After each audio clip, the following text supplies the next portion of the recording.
వర్తమానం మధ్యాహ్న వార్తలకు స్వాగతం. వార్తలు చదువుతుంది మీ భాష. ఈరోజు వార్తల్లోని ప్రధానాంశాలు. అజీం ప్రేమ్జీ ఫౌండేషన్ తెలంగాణ అమ్మాయిల కోసం కొత్త స్కాలర్షిప్.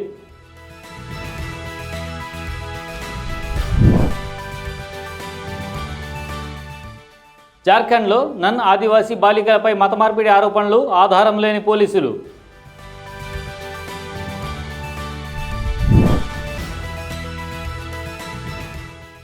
పాలస్తీనాలో జరుగుతున్న జనసంహారం మధ్య ఇజ్రాయెల్ను అంతర్జాతీయ ఫుట్బాల్ నుంచి సస్పెండ్ చేయాలని ఐక్యరాజ్యసమితి నిపుణుల పిలుపు.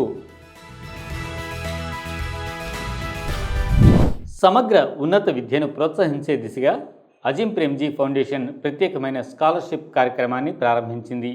ఈ పథకం తెలంగాణ అంతటా అమ్మాయిలకు మద్దతు ఇవ్వడం లక్ష్యంగా పెట్టుకుంది. Telangana state council of higher education అనగా TGCHEతో కలిసి ప్రకటించిన ఈ కార్యక్రమం ప్రతిభావంతులైన అమ్మాయిలు ఆర్థిక సమస్యల కారణంగా ఉన్నత విద్యను వదులుకోవాల్సి రాకుండా చేయడమే ప్రధాన లక్ష్యం. మంగళవారం జరిగిన సమావేశంలో TGCHE chairman professor V Balakrishna Reddy మాట్లాడుతూ, ఈ పథకం కింద 15,000 అర్హులైన విద్యార్థులకు ప్రతి సంవత్సరం 30,000 స్కాలర్షిప్ ఇవ్వబడుతుందని తెలిపారు. ఇది డిగ్రీ పూర్తయ్యే వరకు కొనసాగుతుంది. ఈ పథకం ప్రభుత్వ పాఠశాలలు, జూనియర్ కాలేజీల్లో 10వ తరగతి, ఇంటర్మీడియట్ పూర్తి చేసి 2025-26 విద్యా సంవత్సరంలో గుర్తింపు పొందిన కాలేజీలు లేదా విశ్వవిద్యాలయాల్లో డిప్లొమా, అండర్ గ్రాడ్యుయేట్, ఇంజనీరింగ్ లేదా MBBS మొదటి సంవత్సరం ప్రవేశం పొందిన విద్యార్థులకు వర్తిస్తుంది.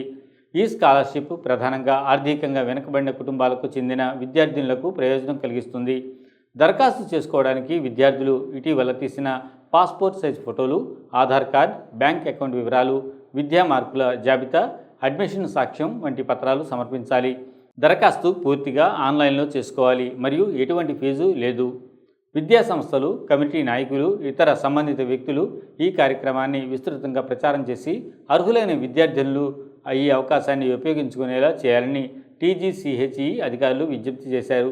ఈ కార్యక్రమం విద్యలో సమానత్వానికి, యువతి విద్యార్థినుల శక్తివంతతకు నిదర్శనం అని కౌన్సిల్ ప్రతినిధి తెలిపారు.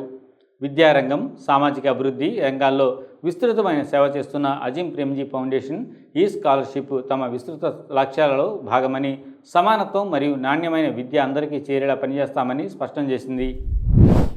జార్ఖండ్ టాటానగర్ రైల్వే స్టేషన్లో శుక్రవారం రాత్రి ఒక క్యాథలిక్ నన్తో పాటు 19 మంది ఆదివాసీ చిన్నారులను బహిరంగ దళ్ సభ్యులు మత మార్పిడి ఆరోపణలతో అడ్డుకొని దాదాపు 5 గంటల పాటు నిర్బంధించారు.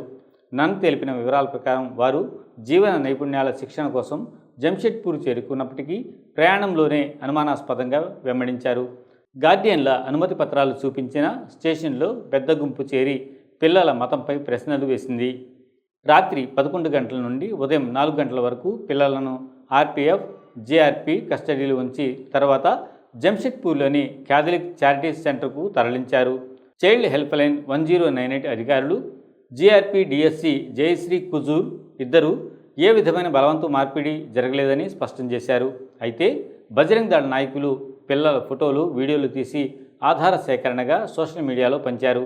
క్రైస్తవ హక్కుల సంఘాలు దీనిని ఖండిస్తూ బాధ్యతలపై చర్య తీసుకోవాలని డిమాండ్ చేశారు. ఇంతకుముందు ఛత్తీస్గఢ్లో కూడా ఇలాగే 2 క్యాథలిక్ సన్యాసులను తప్పుడు ఆరోపణలతో అరెస్ట్ చేయడం రాజకీయ వివాదానికి దారితీసింది. పాలస్తీనా భూభాగంలో జరుగుతున్న హత్యాకాండ మధ్య ఇజ్రాయెల్ను అంతర్జాతీయ ఫుట్బాల్ పోటీల నుండి తాత్కాలికంగా సస్పెండ్ చేయాలని UN నిపుణులు FIFA, UEFA కోరారు. గాజాలో జరుగుతున్న మారణకాండకు వ్యతిరేకంగా ఇప్పటికే 9.75 లక్షల మంది ఆన్లైన్ పిటిషన్పై సంతకాలు చేశారు. నిపుణులు గుర్తు చేస్తూ, జనవరి 26, 2024న అంతర్జాతీయ న్యాయస్థానం ఇచ్చిన మధ్యంతర ఉత్తర్వులో ప్రతి దేశం జనసంహారాన్ని ఆపడానికి చట్టపరమైన బాధ్యత కలిగి ఉందని తెలిపారు. రష్యా ఉక్రెయిన్పై దాడి చేసిన 4 రోజుల్లోనే క్రీడల నుండి నిషేధించగా ఇజ్రాయెల్పై మాత్రం చర్యలు తీసుకోకపోవడం ద్వంద్వ వైఖరిని వారు విమర్శించారు. క్రీడలు అన్యాయాలను సాధారణంగా చేయడానికి వేదికగా మారకూడదు, మానవ హక్కుల ఉల్లంఘనలను కళ్లకు చూపకుండా వదిలేయకూడదు అని నిపుణులు హెచ్చరించారు.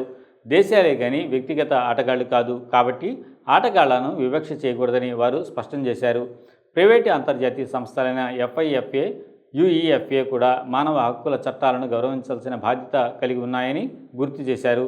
ఇజ్రాయెల్ ఆక్రమణకు సహకరించే చర్యలకు తావివ్వకూడదని హెచ్చరించారు. స్పెయిన్ ప్రధాని పెడ్రో సాంచెజ్ కూడా గాజాలోని ఇజ్రాయెల్ దారుణ చర్యలు కొనసాగుతున్నంత వరకు అంతర్జాతీయ క్రీడల నుండి బహిష్కరించాలంటూ పిలుపునిచ్చారు. అవసరమైతే 2026 ఫిఫా వరల్డ్ కప్ నుండి కూడా తప్పుకోవచ్చని స్పెయిన్ అధికారులు హెచ్చరించారు. ఈ వార్తలు ఇంతటితో సమాప్తం. మరిన్ని విశేషాలతో మళ్ళీ మీ ముందుంటాం. అంతవరకు సెలవు. ధన్యవాదాలు.